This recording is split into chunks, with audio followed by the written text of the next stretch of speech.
This little dog had just found his very first meat bone when he started racing excitedly through the streets. But in the next instant, his lunch was knocked right out of his mouth and sent flying. The dog frantically searched through the crowd, knowing that if he couldn't find it, he'd be going hungry again today. Just then, a military unit happened to be marching down the street. But the dog couldn't care less about the spectacle. His eyes were fixed longingly on the bread in a woman's hands. Private Robert noticed him and could tell the poor thing was starving. So he reached into his pocket, pulled out a cracker, and tossed it to the dog. The dog gobbled down the cracker in one bite, but it barely made a dent in his hunger. That's when inspiration struck. If he wanted more food, he'd have to get creative. He quickly caught up with the troops and followed Robert all the way back to the military base. But the guard at the gate stopped him cold. Realizing he wasn't welcome, the dog was about to leave when he caught a whiff of something delicious. Through a gap in the wooden fence, he spotted Robert training with the other soldiers. The dog's excitement was instant. He immediately started digging a hole and squeezed through the gap into the base. Following that amazing smell, he made his way to the kitchen where he saw tables loaded with spare ribs. The dog was absolutely mesmerized, but before he could take a bite,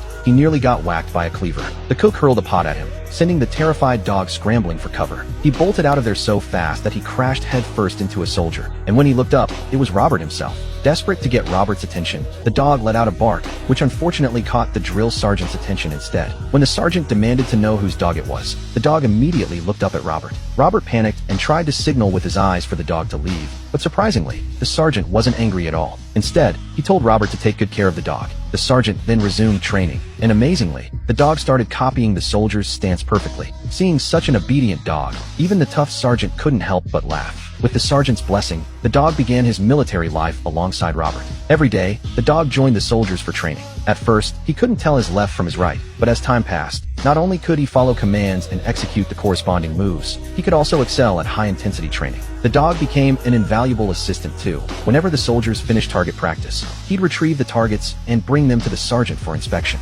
Everyone grew to love him, and they even gave him a name, Stubby. But good times never last forever. One day, a general arrived for a surprise inspection. When he saw Stubby, he was furious and demanded to know why there was a dog in the military camp. This time, Robert bravely stepped forward, told the general that Stubby was his dog, and gave a crisp military salute. Seeing Robert salute, Stubby mimicked the gesture perfectly. Witnessing this moment, the general's opinion of him changed completely. He granted special permission for Stubby to remain at the base as an official soldier. Then came the day when the soldiers received orders from headquarters. They were being deployed to the dangerous battlefield. The general wanted Stubby to stay behind at the base, and Robert became deeply worried. Stubby seemed to sense that something was wrong too.